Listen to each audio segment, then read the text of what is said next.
everybody, my name is Shirley Tracy and welcome to the fourth in this poetry video series. Today's poem is Horses by the Chilean poet and activist Pablo Neruda, and you can see a link to the original in Spanish in the post below this video. I'm dedicating today's video to two friends who love horses and know a good deal about them. The first is Claire McLean, and the second is Moira Donaldson, who is a poet and has written a powerful collection called Blood Horses. Have a notebook standing by to take some notes. Horses.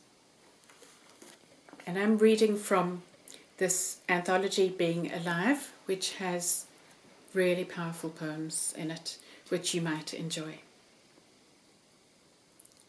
From the window I saw the horses. I was in Berlin in winter. The light was without light, the sky without sky. The air white like wet bread. And from my window a vacant arena bitten by the teeth of winter. Suddenly, led by a man, 10 horses stepped out into the mist. Hardly had they surged forth like flame than to my eyes they filled the whole world, empty till then. Perfect, ablaze, they were like 10 gods with wide, pure hoofs, with manes like a dream of salt. Their rumps were worlds and oranges. Their colour was honey, amber, fire. Their necks were towers cut from the stone of pride, and behind their transparent eyes energy raged like a prisoner. And there, in the silence, in the middle of the day, of the dark, slovenly winter, the intense horses were blood and rhythm, the animating treasure of life.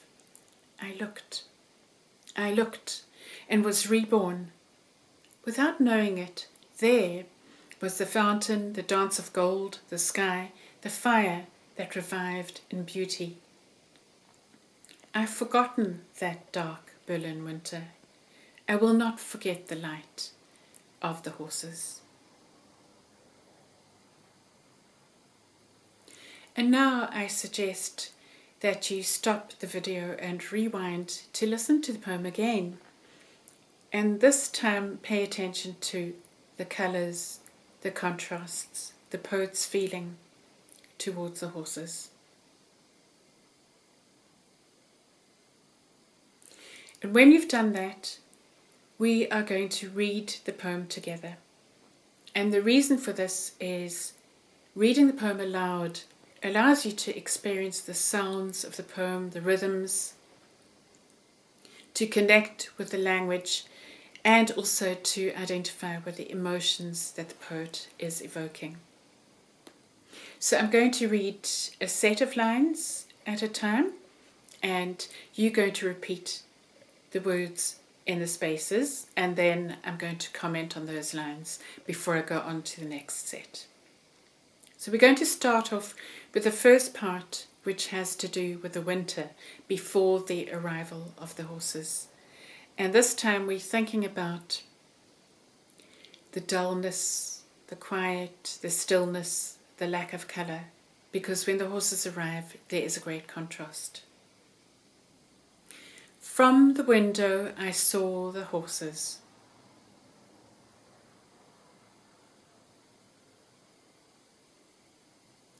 I was in Berlin in winter. The light was without light, the sky without sky.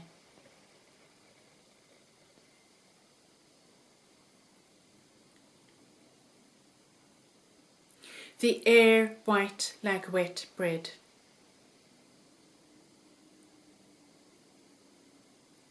And from my window a vacant arena, bitten by the teeth of winter.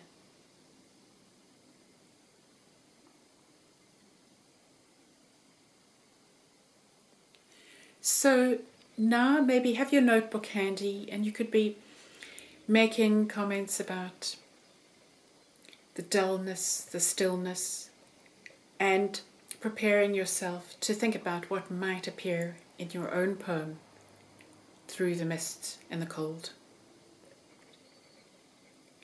The next part that we're going to read is about the arrival of the horses. Suddenly, led by a man, 10 horses stepped out into the mist.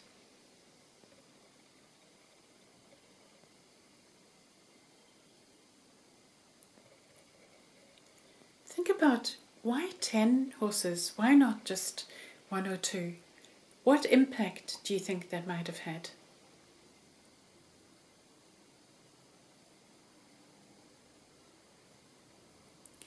The next stanza describes the first few of them. Hardly had they surged forth like flame, then to my eyes they filled the whole world.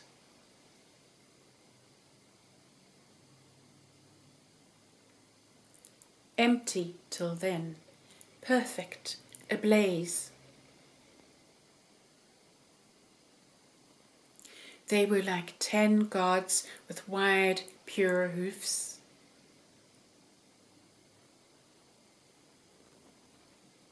With manes like a dream of salt.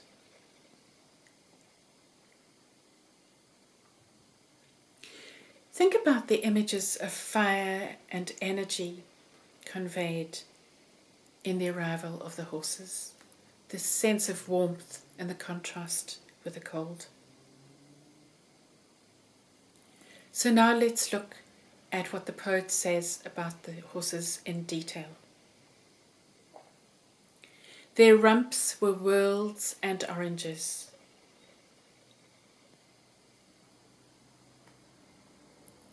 Their colour was honey, amber, fire. Their necks were towers cut from the stone of pride.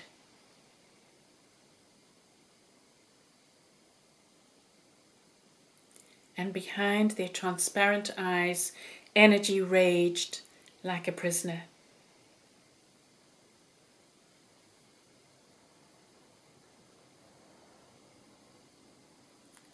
So in these lines we have a great sense of strength, looking at these horses close up. So they're not just one colour, they're honey, amber and fire, and their rumps are oranges. Think about another powerful animal which you might want to describe and the array of colours that you could use. What if it was a tiger, an elephant, a wolf? Think about how you can convey the energy and the strength.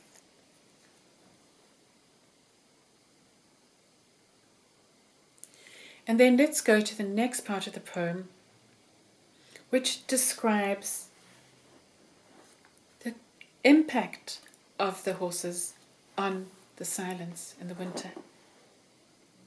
And there, in the silence, in the middle of the day of the dark, slovenly winter, the intense horses were blood and rhythm, the animating treasure of life.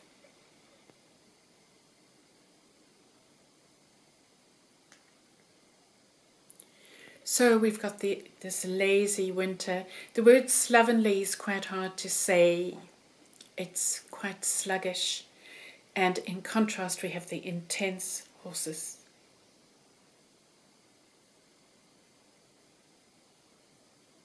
And now we get to the last part of the poem in which the poet explains the impact of the horses. I looked and was reborn without knowing it.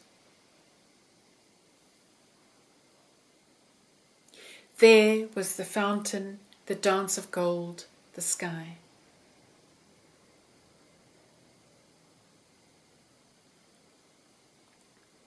the fire that revived in beauty.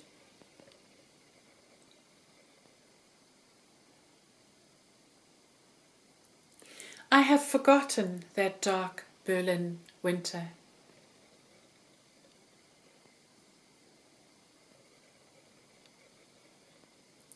I will not forget the light of the horses.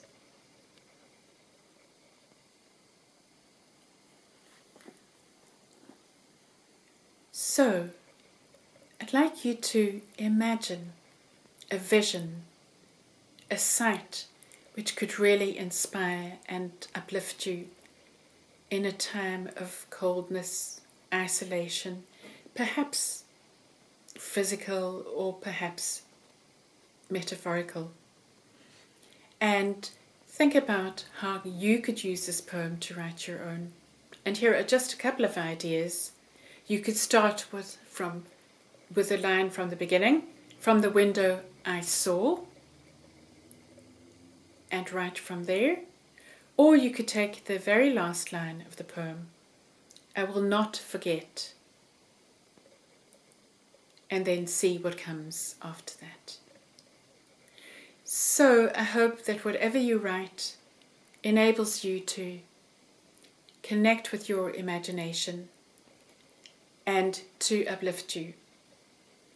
Thank you very much, and I look forward to seeing you next week.